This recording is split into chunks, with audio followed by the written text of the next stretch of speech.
I am here today with Brandon Brockaway-Ring from Key Inspection Services doing an inspection on a home. So please let us know, what is the process of an inspection? Yeah, absolutely. So our process is we start on the outside of the house, but what we'll do is we'll go around one way up close. This gives us a different perspective.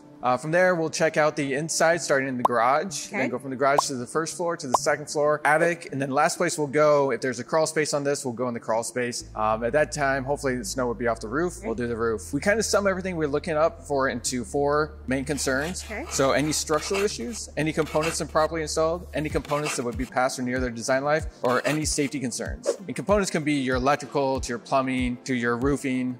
That's what components fall under. And it's all visual inspection. So remember, we're not putting holes in walls. Thank you for that. Let's take a look at the house. Yeah, let's check it out. All right. When we start, we're looking at things called weep holes. You know, the siding is one really important thing because, you know, it's what helps the house, you know, with the environment that it's in. You want to protect that environment. So and how's the siding on this house? The siding's really good on this house. You know, you have cedar siding, so naturally the oils in the wood repel water. So that alone right there is going to make this a good type of siding. Wonderful. So different areas of different homes tell a story of what type of siding you might have. And being this is 80s, I believe. Yeah, late 80s. Yep, so cedar siding in a late 80s home, this should last a pretty long time. Great. Okay, so you have caulking around certain areas. We'll kind of get in here. So you're gonna have like around your windows, a lot of corners, penetration, transitions on houses. That's where you're gonna have a lot of caulking and sealing there. Usually if you're gonna paint, make sure you do all that at the same time. Seal up the house and then paint it. So that way it just looks a lot better versus you don't go the other way because you get a bunch of white stripes all over your house. It's not as fun. We look for, I mean, one of the first things we make sure like handrails are not too loose. So if somebody was relying on it, they don't fall over in it. The other thing, you should have a graspable handrail. This is not technically a graspable handrail.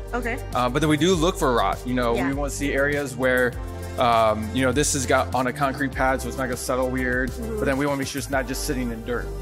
Even if it's pressure treated wood, ideally you try to keep the dirt away from it. Pressure treated wood's gonna last a lot longer. This is just all, well, you do have pressure treated wood right here. I can point out on this side. This is pressure treated wood right here. So that's, you know, it's not bad to be in dirt, but it eventually it's gonna take a lot longer. It'll rot.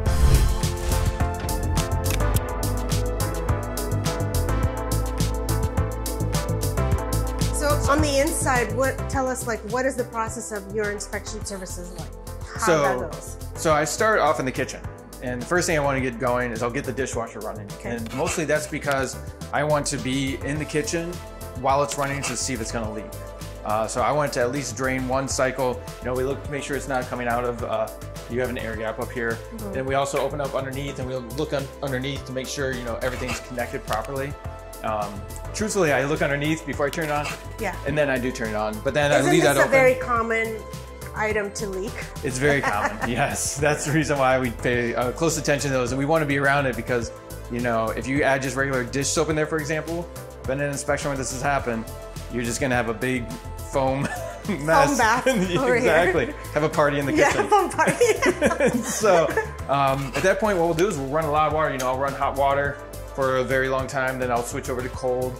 And we run a lot of water because we want to try to simulate anything we can for a leak, because we're only here for, you know, just a snapshot of time. And so we do our best to simulate what we could find for any leaks below, underneath in this area. We check for things like what we call an anti-tip bracket. You know, does it look like these guys have it? It does. It feels like it. Yeah. Okay. They did a good job. Good. And so that's just a safety concern because, you know, somebody opens this up, usually a kid. They want to get the cookie jar, they can't reach. So get on here, they stand on there, it falls forward. Scary. But another big safety item we look for is on your outlets. It needs to be protected by a GFI. Yes. And so I don't see it on this one. I'm not going to, you know, say right away you don't have one because it could be on another wall. It could be in your electrical panel. This is all, you know, it's not part of our standards to do it, but we still include it. That's nice. As I appreciate ours. that. So, yeah. But once we're done here, we just kind of move throughout the house. So we usually have a flow. Next thing I would look at is I see, you know, you have a thermostat here. And so I'm looking at that, so I'm thinking, okay, well, you know, as I'm going through the rooms, I'm going to try to heat up the house and try to get it kind of, you know, be able to check the registers as I'm going. So I'm going to turn it up a little bit, especially on cold. But one of the first things I always look for, it's required around here, is a carbon monoxide detector. So I see you have something right here. What I would do is I would look on it and read on it. And I see this is just a smoke alarm. Yeah, they have it over here on the side, so you can have it on. I know you have to have it on each floor. Each floor outside the bedrooms. Outside the bedroom. Yeah, so usually people put in the living room down there. But if you have bedrooms, the carbon monoxide's got to be outside those. Just to alert people, they want to be able to hear it. So. Absolutely, because those things are loud. They are loud. For the purpose. They do save lives. Yes, they do. At this point, you know, I'm going to see my first bathroom. So inside bathrooms, there's a number of things to check. You know, I would have a moisture meter with me. And then what I would do is I would move over to the sink, start running water, and look to make sure it's connected right. Like on this one in particular, they use a flex line on it.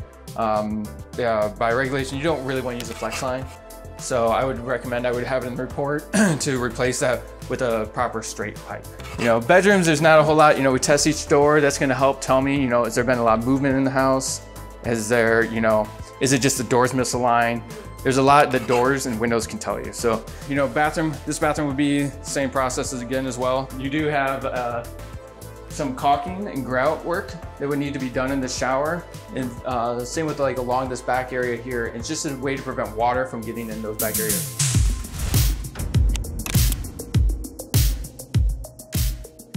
So we just finished the upstairs. Now we just came down here. What are we looking for downstairs as far as what are you inspecting?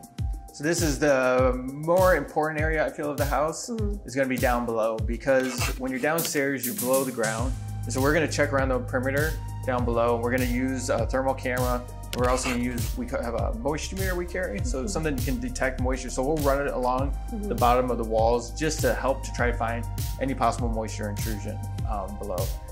So, you know, people want hot water, showers, baths, all that fun stuff. And they want electricity on, right? They want electricity on for all that too. So electrical panel plays in with that. And then the furnace as well, having that heat on the furnace. You know, this one's electric, so it's modular. You can just take out heating coils, put heating coils back in. So that's something that, you know, electric furnaces can last a lot longer than some other types of furnaces. I would say this one's got 20+ years on it. Do you recommend a sewer inspection on a brand new home?